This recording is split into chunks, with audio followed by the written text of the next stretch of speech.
대법원 2022년 9월 29일 선고 2019-278785 판결 사건명 추심금 1. 집행채권이 압류 또는 가압류되었다는 사정이 집행장애 사유인지 여부 적극 이때 집행채권을 압류 또는 가압류한 채권자를 해하는 것이 아닌 집행 절차가 허용되는지 여부 적극 집행채권의 채권자가 집행권원에 표시된 집행채권을 압류 또는 가압류한 경우 그 효력으로 집행채무자의 변제가 금지되고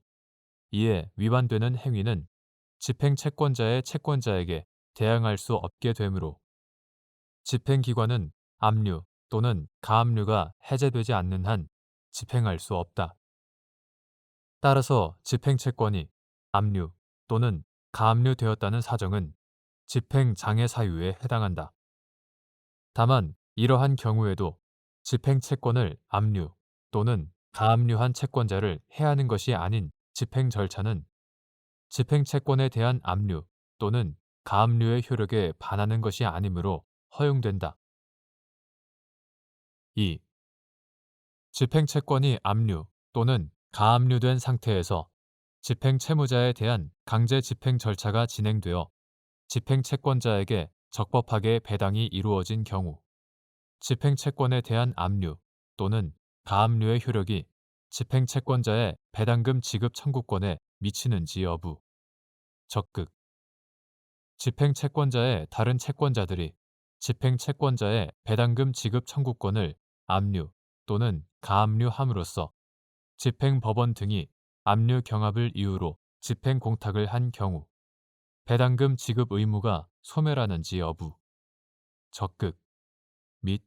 이때 집행채무자가 집행채권의 압류 또는 가압류권자에 대하여 집행채권 소멸의 효력을 대항할 수 있는지 여부 원칙적 적극 집행채권자에 대한 압류 또는 가압류 명령이 사유신고서에 기재되지 않는 등의 이유로 그 후에 이루어진 배당 절차에서 집행채권자의 채권자가 배당을 받지 못한 경우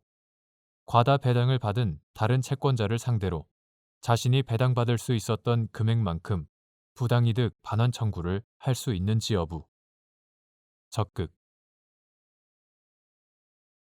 집행채권이 압류 또는 가압류된 상태에서 집행채무자에 대한 강제 집행 절차가 진행되어 집행채권자에게 적법하게 배당이 이루어진 경우 집행채권에 대한 압류 또는 가압류의 효력은 집행채권자의 배당금 지급 청구권 만약 민사집행법 제160조 제1항 각호에서 정한 배당 유보 공탁 사유로 인하여 공탁이 이루어진 경우에는 공탁 사유가 소멸하면 집행채권자에게 발생할 공탁금 출급 청구권도 포함한다. 이하 배당금 지급 청구권이라고만 한다. 압류 또는 가압류의 효력은 집행채권자의 배당금 지급 청구권에 미친다고 할 것이다. 한편 집행채권자의 다른 채권자들은 집행채권자의 배당금 지급 청구권을 압류 또는 가압류할 수 있다. 이러한 압류 등으로 인하여 집행채권자의 배당금 지급 청구권에 대하여 민사집행법 제235조의 압류 경합이 발생하고 채무자에 해당하는 집행법원 등이 압류 경합을 이유로 민사집행법 제248조 제1항에 따라 집행공탁을 하였다면 그 집행공탁으로서 배당금 지급 의무는 소멸하고 특별한 사정이 없는 한 집행채무자는 집행채권의 압류 또는 가압류권자에 대하여 집행채권 소멸의 효력을 대항할 수 있다. 위와 같이 배당금 지급 청구권에 관한 압류 경합에 따른 적법한 공탁 사유 신고에 의하여 채권 배당 절차가 개시되면 집행채권을 압류 또는 가압류하였던 채권자는 그 채권 배당 절차에서 배당금 지급 청구권에 대한 압류 또는 가압류권자의 지위에서 배당을 받아야 하므로 집행법원 등이 집행채권자의 배당금 지급 청구권에 대한 압류의 경합을 이유로 사유 신고를 할 때 사유 신고서에 집행 채권자에 대한 압류 또는 가압류 명령도 기재하여야 한다. 만약 이 경우 집행 채권자에 대한 압류 또는 가압류 명령이 사유 신고서에 기재되지 않는 등의 이유로 그 후에 이루어진 배당 절차에서 집행 채권자의 채권자가 배당을 받지 못한 경우에는 과다 배당을 받은 다른 채권자를 상대로 자신이 배당받을 수 있었던 금액만큼